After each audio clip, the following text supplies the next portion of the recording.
Salut YouTube, j'espère que vous allez bien. On se retrouve aujourd'hui pour une nouvelle vidéo. C'est un concept que j'ai beaucoup vu sur le BookTok, mais honnêtement je me suis pas plus renseignée que ça pour savoir si on avait sur YouTube. Donc c'est un concept que j'adore regarder, donc je me suis dit pourquoi pas le faire directement sur YouTube. Donc comme vous avez pu le voir dans le titre, c'est une trope, un livre. Donc en gros une trope, qu'est-ce que c'est? Une trope en gros c'est un chemin récurrent dans un livre, comme par exemple un ennemi to lover, c'est deux protas par exemple qui se détestent au début d'un livre pour une raison quelconque, un truc qui s'est passé dans le passé, quelque chose d'assez récent, ou même tout simplement physiquement ils peuvent pas se blairer. Et en fait tout au long de l'histoire ça va être vraiment des pics sur des pics, des petites crasses sur des crasses, et en fait tout au long de l'histoire ça va se transformer en amour, dont l'ennemi to lovers, tu passes d'un ennemi à un amour. Donc du coup il y a plusieurs tropes différentes. Si vous voulez je vous ferai une vidéo un peu plus détaillée avec tout le lexique un peu qu'on utilise dans le monde de Booktube, Booksta, BookTok, peu importe, sur les tropes, les différences sur certains livres. Par exemple je sais pas, vous avez les thrillers, vous avez les romances, vous avez les romances psychologiques, vous avez les fantaisies, vous avez les romantaisies et ainsi de suite. Si jamais ça vous intéresse, dites-moi, je vous ferai une vidéo assez complète sur toutes les tropes différentes entre guillemets parce qu'il y en a tellement, mais en gros les plus récurrentes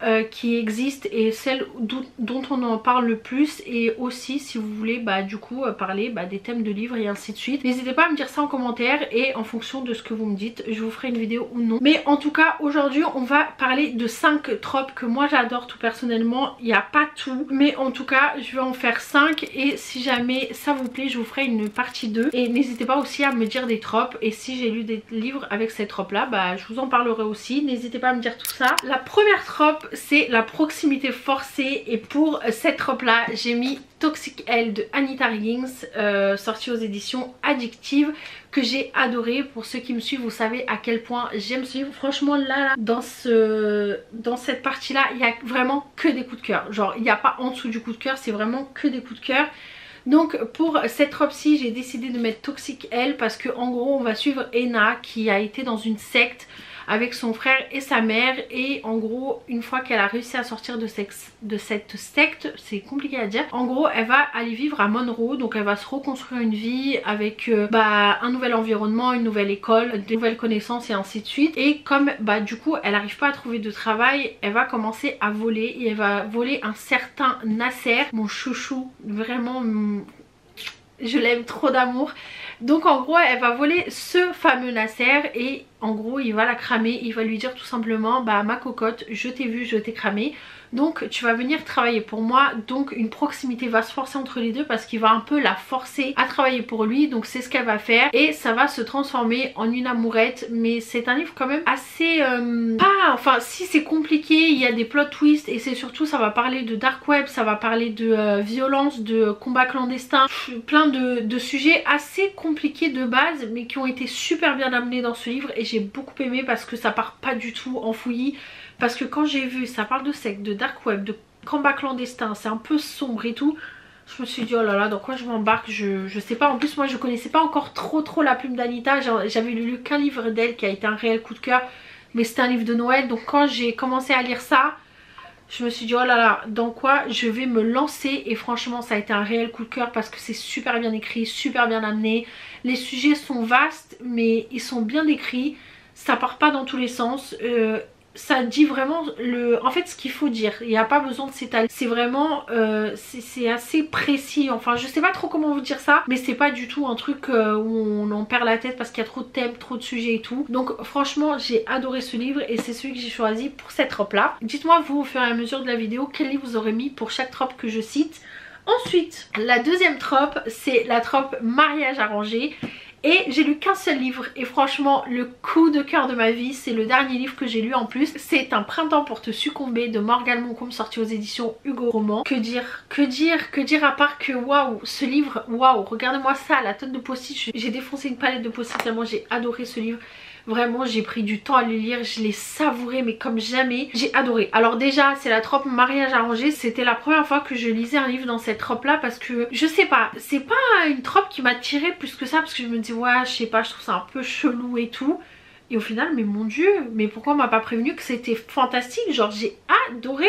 C'était super bien écrit, c'était super drôle, franchement c'est mon préféré de la saga. Vous savez c'est la saga des saisons de Morgane Moncomble. Vous avez un automne pour te pardonner, un hiver pour te résister et un printemps pour te succomber. Et franchement celui-ci c'est mon préf. En gros on va suivre Nolia qui est une fleuriste un peu fauchée, qui est une jeune maman, et en gros elle va être tellement à bout parce qu'elle se sent seule, elle est seule avec sa fille et un peu débordée, que ça soit psychologiquement, physiquement et financièrement. Elle va demander à ses parents de l'aide, sauf que ses parents ils sont d'origine indienne, donc du coup un peu de la vieille école, donc ils vont lui dire ok pas de problème, si tu veux de l'argent on te le donne, on te le prête, mais par contre il va falloir que tu te maries. Donc elle est là en mode ok bah pas de souci. Donc ils veulent un peu lui arranger un mariage avec un mec, sauf qu'elle veut pas trop, et en fait elle va leur dire durant un repas, elle va leur dire non mais c'est bon, j'ai un fiancé, genre pas besoin de me le présenter, j'ai un fiancé. Et du coup en fait elle a pas du tout de fiancé et elle va tomber sur un mec qui s'appelle Camille Levesque, qui est un jeune milliardaire avec une réputation un peu bancale sur les bords. On le traite un peu de playboy, qui joue un peu avec les filles, donc il a vraiment un blason à se redorer. Donc du coup il cherche une femme parfaite, un peu très sage, très belle, très femme parfaite quoi. Donc du coup quand il voit Nolia, pour lui c'est une évidence, il va se dire mais c'est elle en fait tout simplement, sauf qu'elle est pas trop chaude au début. Et finalement ils vont réussir à trouver un accord pour du coup devenir mari et femme, donc avec un faux mariage, pour du coup pouvoir lui se redorer un blason, et elle du côté de sa famille déjà qu'il lui foute un peu la paix sur ce fameux mariage et qu'il lui passe l'argent qu'elle a besoin. Donc du coup c'est ce qui va se passer, et au fur et à mesure de leur cohabitation, parce qu'il y a aussi une cohabitation forcée, au fur et à mesure de cette cohabitation ils vont finir par tomber amoureux. Et franchement j'ai adoré cette trope, j'ai adoré ce livre. Il y a vraiment plein de tropes différentes comme proximité forcée, he falls first, donc il est tombé amoureux le premier.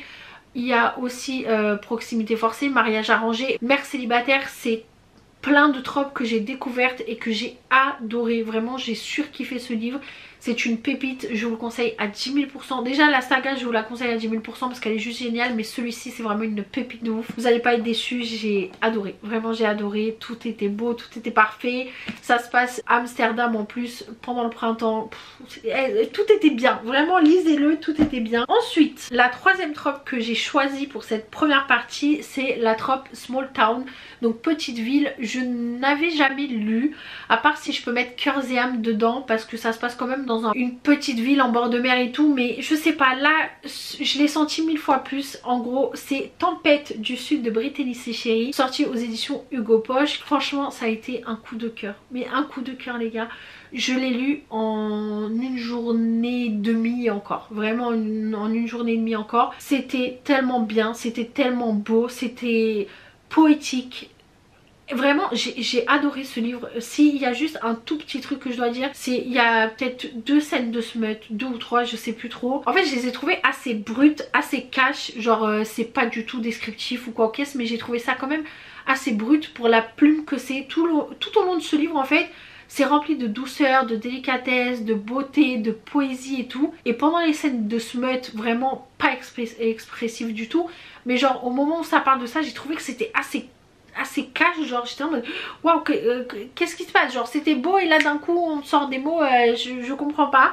Mais vraiment quelle histoire. Pour celle-ci en gros on va suivre Kennedy qui a vécu un drame, qui est mariée avec un mec assez spécial. Franchement je pouvais pas me le voir. Et en gros après une énième dispute pendant un repas de travail avec son mari, elle va décider de tout plaquer, de mettre en pause cette relation et de partir dans la petite ville où sa sœur habite pardon.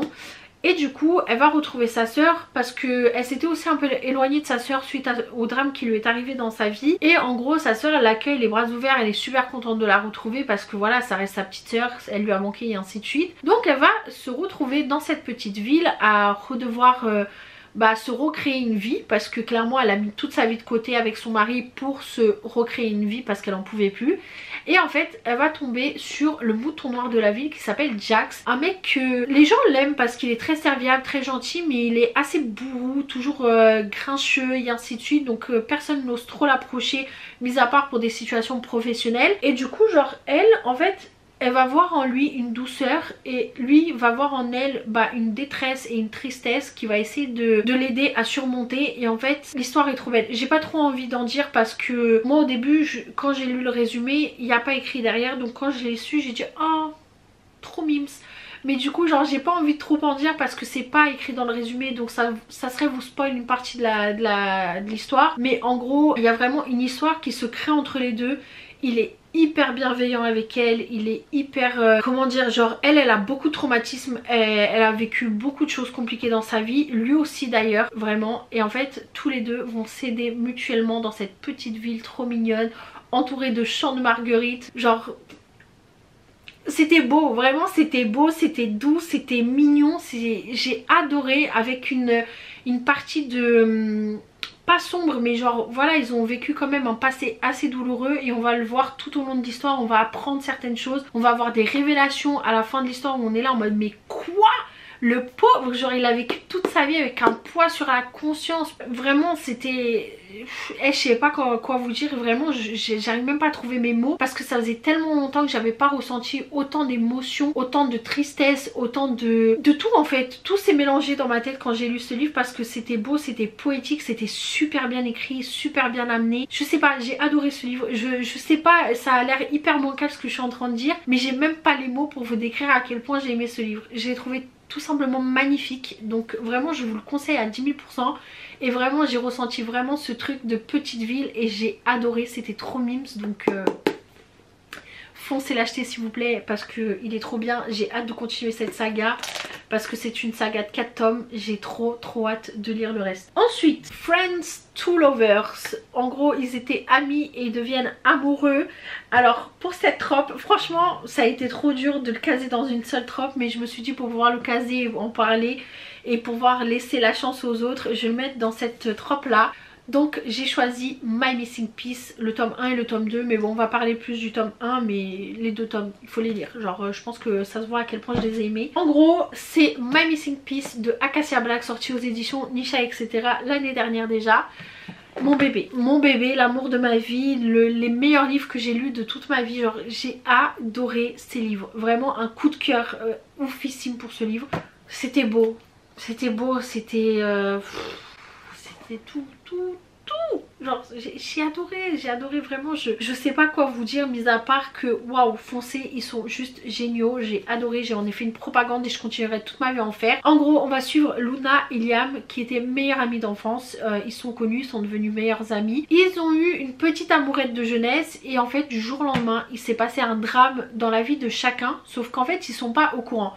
Au même moment ils vivent un drame, sauf qu'ils sont pas au courant et chacun prend une route diverse. Et du coup ils se retrouvent à arrêter de se parler. Liam il est désespéré au moment où il vit ce drame, il essaie d'appeler Luna. Sauf que Luna a vécu un drame quelques heures avant, on va dire vraiment ça comme ça. Donc elle est partie prendre le large, elle a envie de parler avec personne, elle est vraiment pas bien. Et en fait lui il l'appelle et il comprend pas pourquoi elle lui répond pas alors qu'ils se sont fait la promesse de ne jamais se quitter.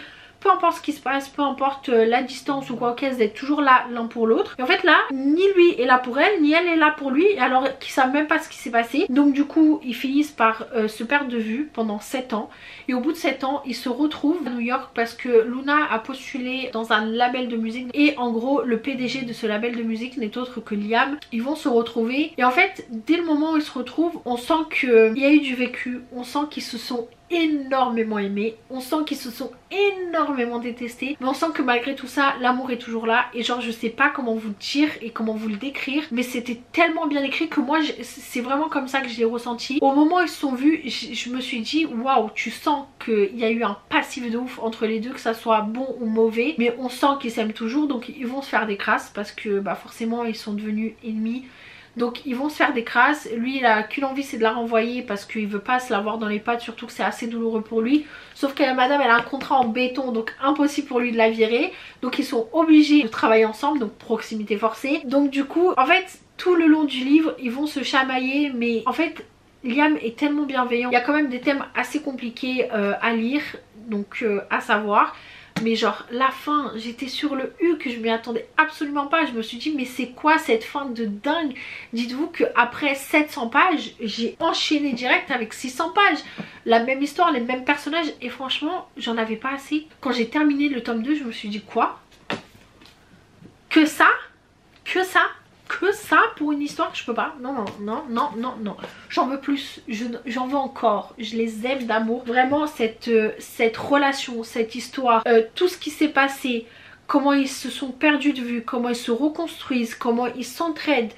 Vraiment tout est beau, tout est parfait, tout est bien écrit, tout est bien amené. J'ai adoré, vraiment j'ai adoré. Ça se passe dans le monde de la musique, c'est... je sais pas comment vous dire, mais vraiment j'ai l'impression que je trouve pas mes mots aujourd'hui, mais je vous jure, ce livre c'est une pépite. Genre ces deux livres là, c'est des pépites de ouf. Je les ai adorés, je les ai aimés. Liam, soft boy par excellence. Luna, badass de ouf. J'ai adoré son personnage, j'ai adoré le personnage des deux.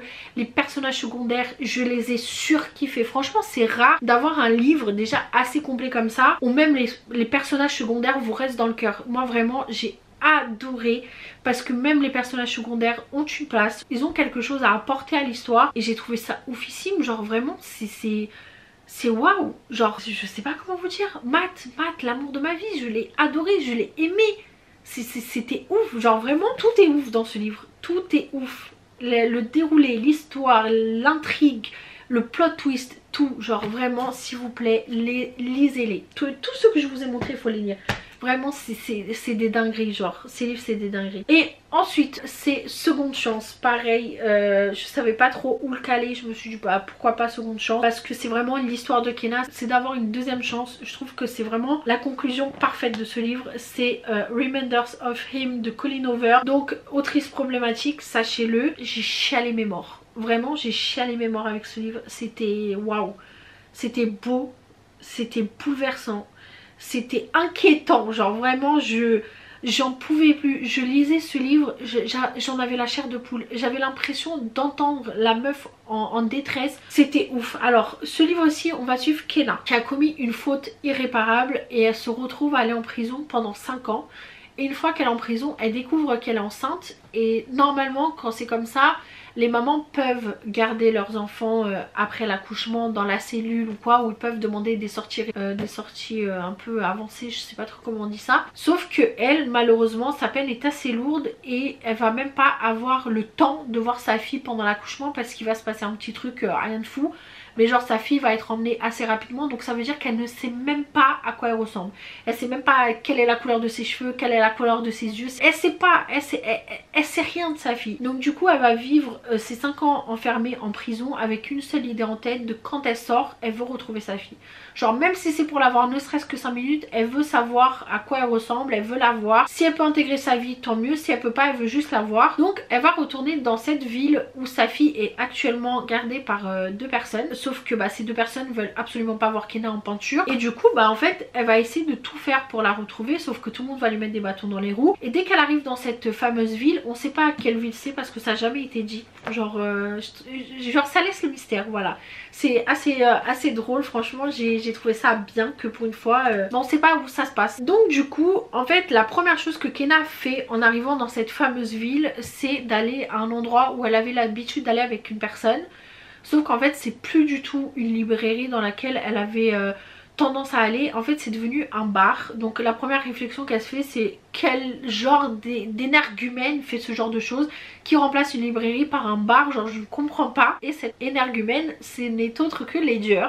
Donc Ledger, on va comprendre au fur et à mesure de l'histoire qu'il a un lien avec sa fille. Donc Ledger est le seul lien qui l'accroche à sa fille. Sauf que Ledger, bah il connaît pas forcément Kenna, mais quand il découvre qui c'est, il peut pas se la voir parce qu'il la déteste. Sauf qu'il a un côté de lui où il se dit bah à force de la côtoyer, à force de lui parler, à force de la voir, bah j'ai pas l'impression que c'est la personne qu'on m'a décrite. J'ai pas l'impression qu'elle est aussi mauvaise que ça. Et genre il va essayer de la comprendre et il va finir par la comprendre, et j'ai trouvé ça d'une beauté, mais vraiment j'ai chialé de ouf. J'en pouvais plus, j'étais là mais c'est quoi ce livre de dingue. Genre pour vous dire hein, Jamais plus c'est le livre de ma vie. Genre je l'aime mais par-dessus les étoiles. Ce livre est venu le surpasser, genre je sais pas comment vous dire. Il y a juste un truc, c'est, je l'ai pas mis en coup de cœur, mais franchement là quand j'en parle c'est un coup de cœur, je suis une grosse mytho. C'est juste que j'ai envie de chipoter pour rien, j'ai envie de donner des avis un peu plus constructifs. Le seul truc vraiment qui a biaisé un peu la note, et j'ai mis 4,75 je crois, c'est parce qu'en fait il y a un moment où il y a un plot twist, il va avoir des révélations, et en fait il y aura un retournement de situation tellement facile, tellement rapide, que je me suis dit quoi? Attends. 200 pages de chialade, de stressade, de pleurade, de tout ce que tu veux pour ça? J'étais là en mode mais quoi? Mais non mais attendez, c'est une blague ou quoi là? Genre moi je suis trop dramatique, moi j'aime bien avoir tous les détails. Moi commère, je suis une maquerelle, hein, moi portugaise donc vous savez. Mais genre j'étais là en mode mais non c'est trop facile en fait. Non non j'ai pas galéré 300 pages pour ça en fait. Non non non non. Donc du coup c'est le seul truc où voilà, mais ça reste quand même un coup de cœur. Honnêtement c'est je sais même pas quoi le noter parce que tantôt je l'aime trop, mais il y a juste ce petit truc qui fait que, mais je me dis est-ce que vraiment ça devrait biaiser. Eh vas-y on s'en fout, on n'est pas là pour noter. Bref en tout cas Ledger va être un peu le cul entre deux chaises, entre qu'est-ce que je fais, est-ce que j'aide Kenna, est-ce que j'aide pas Kenna, est-ce que je retourne un peu ma veste auprès des personnes qui gardent la petite, qu'est-ce que je fais en fait. Donc il est vraiment le cul entre deux chaises, il sait pas comment réagir, il sait pas comment faire parce qu'il apprend à découvrir Kenna, il finit même par finir par l'apprécier plus que ce qu'il ne devrait. Donc il va se dire bah écoute je vais essayer de l'aider, je pense, quitte à me faire des ennemis. Donc c'est ce qui va se passer et c'est tellement beau parce que on va déjà voir lui son combat qu'il va mettre en place dans le fait où il va apprendre à connaître Kenna, il va vouloir l'aider parce qu'il pense aussi à la petite, il pense à elle, il pense à tout le monde. En fait c'est beau, c'est beau. En fait je peux pas trop en dire parce que si je parle trop je vais spoil et c'est pas le but de l'histoire, parce qu'il faut vraiment rentrer dans l'histoire sans savoir quoi que ce soit et c'est pour ça que je l'ai autant aimé. Mais genre vraiment c'était tellement beau, c'était tellement déchirant, tellement touchant, tellement bouleversant. J'ai adoré cette histoire, c'est ouf hein. Genre vraiment je sais pas comment cette autrice elle fait pour nous sortir des trucs de ouf comme ça.